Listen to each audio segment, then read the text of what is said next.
My name's Rosie Lovett. I'm a researcher at the UCL Ear Institute, and I carry out research into the listening and language skills of children with hearing impairment. A hearing aid is an electronic device that's worn by people who have hearing impairment, and essentially it amplifies sound, it boosts the level, makes it louder.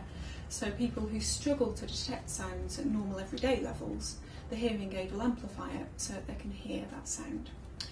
So there's one here, they're absolutely tiny, and what we've got is this plastic casing, and that contains a microphone so that can pick up the signal that's all around us, and also it contains a lot of electronics that process that sound and boost the level of the sound, and that's then transmitted down through this clear plastic tubing to this part here, which sits at the entrance to your ear canal, and that delivers the amplified signal, which then moves through your middle ear and through to your inner ear.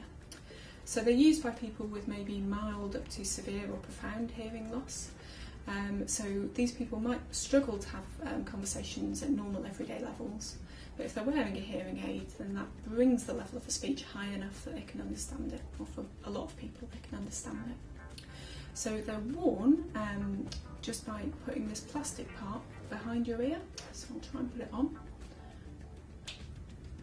So there we go. So with these ones, once they're on, this part behind the ear is pretty much invisible, and then this clear plastic tip would swing round and go into the entrance to my ear canal there.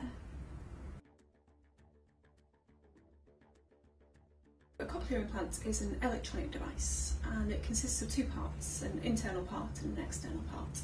So the internal part consists of an array of electrodes that are surgically placed inside the inner ear, which is also known as the cochlea. And then externally you've got a microphone that detects sound in the environment, and also a processor that processes that sound and transmits it through the skin to the internal part of the cochlear implant. So this is a way of bypassing the missing or malfunctioning parts of the auditory system and directly stimulating the auditory nerve, which is the nerve of hearing. So they tend to be used for individuals who are profoundly deaf, and it doesn't restore normal hearing, but it does give much better hearing on average than would be achieved with a hearing aid for somebody with a profound loss. So for instance, children who are given cochlear implants at a young age, most of them go on to learn spoken language rather than sign language, if that's what their family want.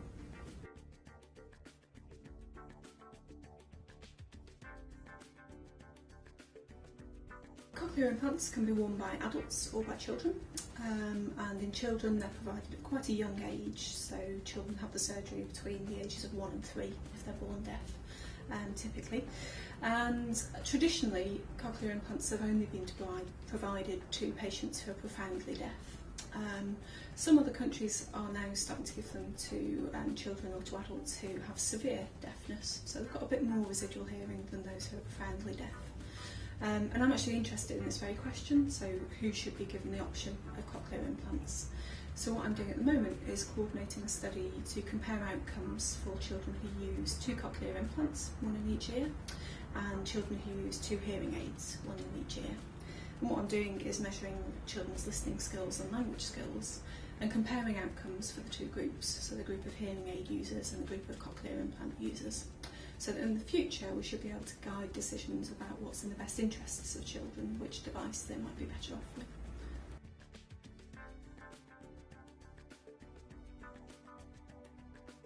So there's people all over the world working to try and make hearing aids and cochlear implants better. So one example would be that pitch perception, so hearing music, say, it's actually quite poor with a cochlear implant at the moment, which is because of the way the device works. It doesn't deliver very good information about the pitch of sound, and there's lots of people trying to improve that by improving the electrode array or by improving the signal processing that the device does. There are other people who are trying to come up with drugs that help to preserve the hair cells, so cells in the inner ear that detect sound, trying to preserve those cells when an implant is put into the ear. So some time ago, if you had a cochlear implant, it would destroy all of your residual hearing, whereas now people are trying to come up with ways of preserving that residual hearing so people can carry on using that in conjunction with the cochlear implant. And one thing that's happening with both hearing aids and cochlear implants is it's now quite common for people to have two devices, one on each side of the head. And they used to be completely independent, so they didn't talk to each other at all. Whereas now lots of people are trying to create binaural devices that communicate with each other and deliver a coordinated signal to both ears. And if we get it right, that will help with things like speech perception in noisy environments, and also working out where sounds are coming from, so localising the source of sound.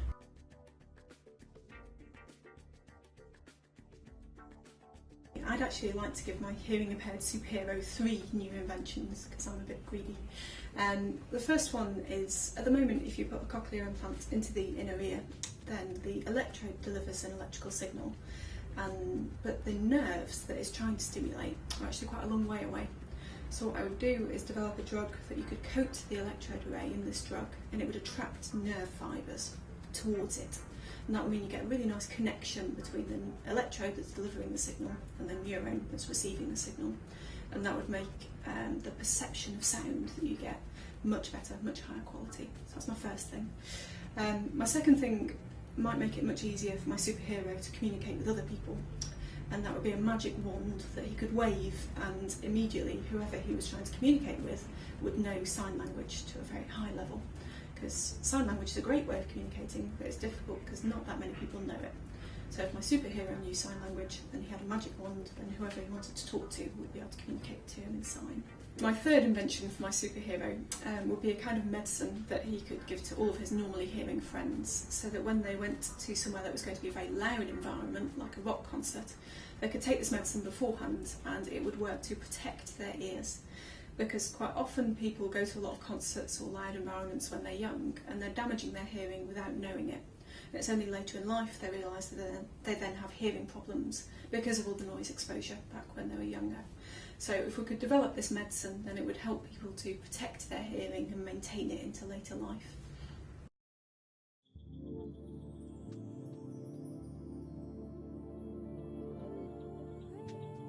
So my name is John Kelly. I'm a PhD student here at the UCL Ear Institute, working with Dr. Daniel Jagger and Professor Andrew Forge, working on biomedical aspects of hearing loss. So humans have around 30,000 hair cells, and as you get older these hair cells start to tire and they die off, and when the hair cells die, that's when you become deaf or hard of hearing. There's 5 main causes of deafness in humans. First is old age. So as you get older, these hair cells tend to tire and die off, so this is why people in their 60s usually start to lose their hearing. Secondly, there's loud noise. So because these hair cells are quite sensitive, any extended exposure to loud noise can cause them to die. And one problem associated with this is people listening to their MP3s and iPods for extended amount of times and at levels that are probably a bit too high for what the ear would like. And this can lead to problems in the future, and as a result the younger people have been labelled as the iPod generation. So as they get older, we'll see a lot more cases of, many more cases of hearing impairment in old age. Thirdly, another cause of hearing loss is genetic inheritance. So faulty genes inherited from your parents can lead to hair cell death. Fourth cause of hearing loss is drugs. Certain drugs and chemicals can be poisonous to the inner ear and kill the hair cells. And a fifth cause related to hearing loss is certain diseases and infections. My research is focused on proteins called gap junctions. Gap junctions are a cluster of proteins that basically form tunnels between cells, and these hollow tunnels allow cells to talk to each other. And there are lots of gap junctions in the inner ear, but no one really knows exactly what they do. So my focus has been working on trying to work out why these gap junctions are important for hearing and what goes wrong when you inherit mutations in the genes that code for these proteins. So we're researching gap junctions because half of all babies that are born with some form of deafness are deaf because they have a mutation in one of the genes that forms these proteins. So there's quite a lot of exciting research going on in the hearing field at the moment. Some of these areas have involved growing hair cells in dishes, with the idea of hopefully replacing damaged hair cells with these healthy hair cells. Other areas have focused on virus work, so they've used viruses that are not damaging to the human body but can get into cells and influence genetic expression of genes that are otherwise mutated or don't work properly. And a third area of research which is quite exciting is stem cell research. So the ideas with this is to develop stem cells that we can introduce into the ear and hopefully replace the cells that are faulty or not working properly.